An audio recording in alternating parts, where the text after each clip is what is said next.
The orca cried for her pod to come get her when she got stuck on the sharp rocks. Even though other orcas couldn't help her, human rescuers did the impossible. You wouldn't think to find an orca on dry ground, but Eric Keene did. He went there to look into some strange sounds he had heard while sailing around British Columbia early one July morning in 2015. Scientist Eric is interested in whales. He was studying fin whales in the area on his boat, the Bangarang, when he heard sad sounds coming from a small rocky outcropping on the beach of Andrew Rocks. A young orca was clearly in trouble, and to the surprise of all, it was stuck between two sharp rocks and was getting further out of the water. Save our seas. Jenny Ray and Herman Muter report that Eric called Whale Point around 7:30 a.m. to tell them about the unusual situation he was facing. After the detailed explanation, the orca experts already knew what may have happened. Orcapods would often work together to catch seals for food. Some orcas would chase the seals to the shore, while others would wait calmly for the trap to be set. This young female orca must have been floating in the wrong place as the tide went out. The water got shallower and shallower until she was stuck between rocks and couldn't get out. She was screaming for help, and it was clear she was scared and hurt.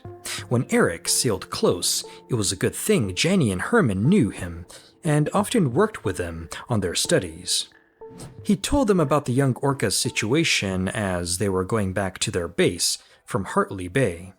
Their time was running out as they knew they would need all the help they could get and as fast as possible.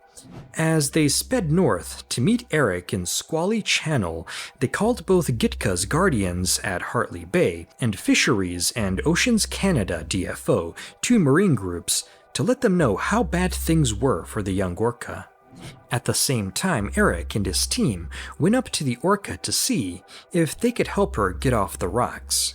At first, they didn't get too close to her to keep from scaring her and hurting herself, while she might have been trying to get away from them.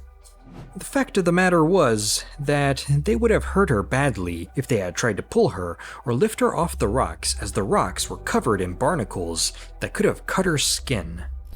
It was bad enough that she was bleeding a little from her chest and tail. Jenny and Herman showed up, and Eric learned that John Ford and Paul Cottrell of DFO had told them over the phone to keep the orca cool and wet until the tide came back up. That way, she would be able to get away, but the tide wouldn't come back up for 8 hours, so the marathon rescue started.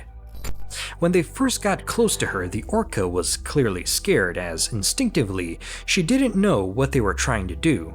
The young orca must have been very scared as she was stuck, in pain and surrounded by people.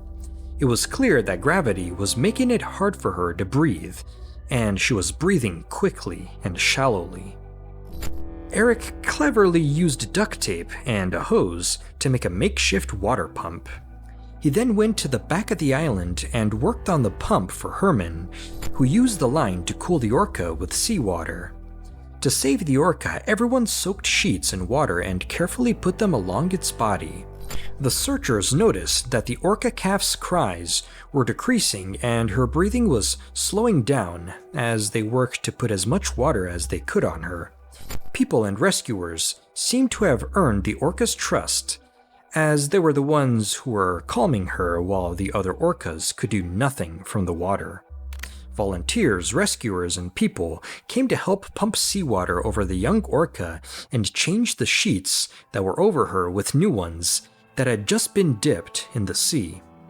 There was a dry spot on the back of the orca calf, so they wet a pillowcase from Eric's boat with seawater and put it over the fin and helped the orca survive. Fortunately, the weather was there to help as well. It was cold all morning. But when the sun reached its highest point at noon, the clouds broke up and the real heat of the day started.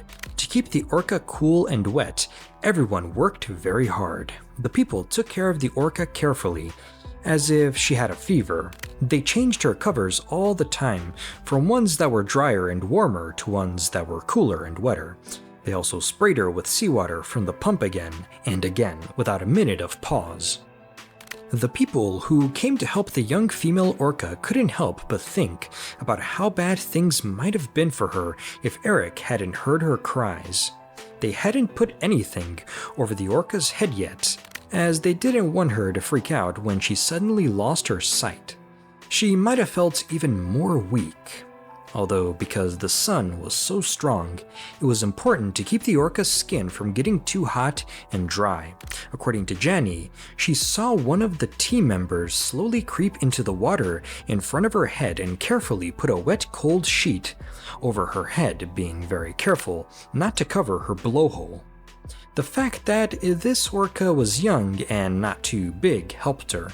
She was only 9 years old. It is thought that animals in the wild live between 30 and 50 years and weigh about 7,000 pounds, that's 3,175 kilograms. Yes, this is how much a typical hippopotamus or rhinoceros weighs, or 7 cows if that helps you picture it.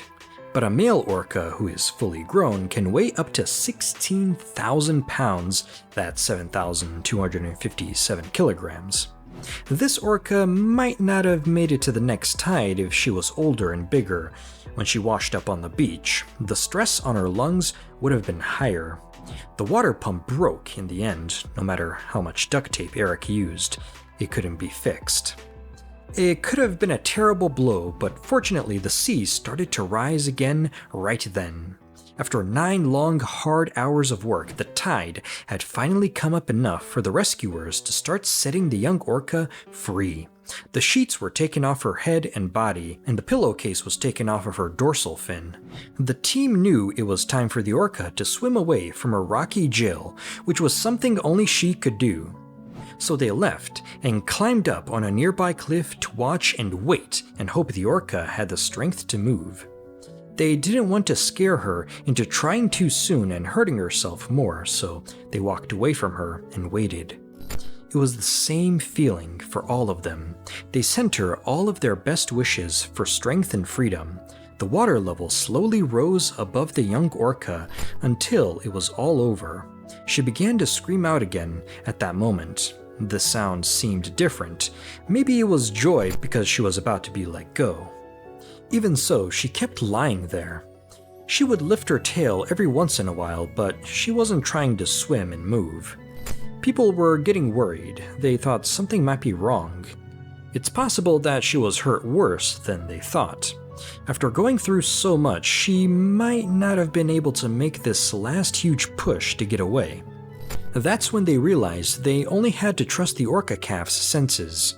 She was checking the depth of the water by moving her tail. When she was sure it was safe and she didn't want to get hurt, finally she swam out with 2 huge thrusts. She sped through the water once she was off the rocks. All the rescuers were happy, yelling, "You go, girl," and cheered in joy and relief as they watched from their boats and the rocks all around her. Finally, they did it.